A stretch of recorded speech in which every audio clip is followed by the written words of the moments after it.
ಗೀತಾ ಮಹಾತ್ಮೆ. ಶ್ರದ್ಧಾವಾನ್ ಲಭತೆ ಜ್ಞಾನಂ ತತ್ಪರಃ ಸಂಯತೇಂದ್ರಿಯಃ ಜ್ಞಾನಂ ಲಬ್ಧ್ವಾ ಪರಾಂ ಶಾಂತಿಂ ಅಚಿರೇಣಾಧಿಗಚ್ಚತಿ.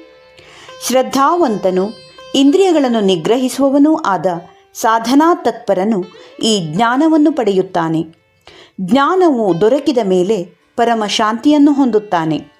ಶ್ರದ್ಧೆ ಇರುವವನು ಶ್ರದ್ಧಾವಂತನಾಗುತ್ತಾನೆ. ಗುರುಗಳಲ್ಲಿ ಶ್ರದ್ಧೆ, ಭಕ್ತಿ ಮತ್ತು ತಾನು ಕಲಿಯಬೇಕಾದ ಶಾಸ್ತ್ರದಲ್ಲಿ ನಂಬಿಕೆ, ಏಕಾಗ್ರತೆ ಇರಬೇಕು.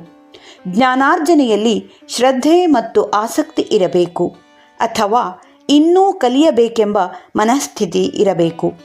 ಶ್ರದ್ಧೆ ಹಾಗೂ ಆಸಕ್ತಿ ಇದ್ದರೆ ಮಾತ್ರ ಏನನ್ನಾದರೂ ಸಾಧಿಸಬಹುದು.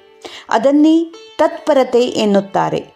ಅಥವಾ ತತ್ಪರತೆ ಎಂದರೆ ಏಕಾಗ್ರತೆ, ತಲ್ಲೀನವಾಗುವುದು ಅಥವಾ ಪೂರ್ಣ ಪ್ರಮಾಣದಲ್ಲಿ ತನ್ನ ಕರ್ಮದಲ್ಲಿ ತನ್ನನ್ನು ತೊಡಗಿಸಿಕೊಳ್ಳುವುದು. ತತ್ಪರನಾದವನು ಸೋಮಾರಿಯಾಗಿರುವುದಿಲ್ಲ. ಶ್ರದ್ಧೆ, ತತ್ಪರತೆ ಮತ್ತು ಸಂಯತೇಂದ್ರಿಯಗಳ ಒಟ್ಟು ಸಂಗ್ರಹವೇ ಜ್ಞಾನವಾಗಿದೆ. ಸಂಯತೇಂದ್ರಿಯವೆಂದರೆ ಇಲ್ಲಿ ಇಂದ್ರಿಯಗಳ ಏಕಾಗ್ರತೆ ಅಥವಾ ಇಂದ್ರಿಯ ನಿಗ್ರಹ ಶಕ್ತಿ.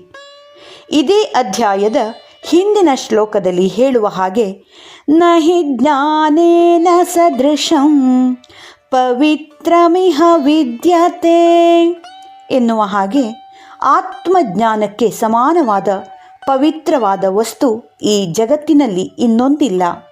ಯೋಗ ಸಿದ್ಧಿಯನ್ನು ಪಡೆದವನು ಕಾಲಕ್ರಮೇಣ ಇದನ್ನು ಪಡೆದುಕೊಳ್ಳುತ್ತಾನೆ. ಇಲ್ಲಿ ಹೇಳುವ ಹಾಗೆ ಜ್ಞಾನವು ಅತ್ಯಂತ ಶ್ರೇಷ್ಠವಾದದ್ದು, ಪವಿತ್ರವಾದದ್ದು, ಮೌಲ್ಯಯುತವಾದದ್ದು ಮತ್ತು ಭವ್ಯವಾದದ್ದು.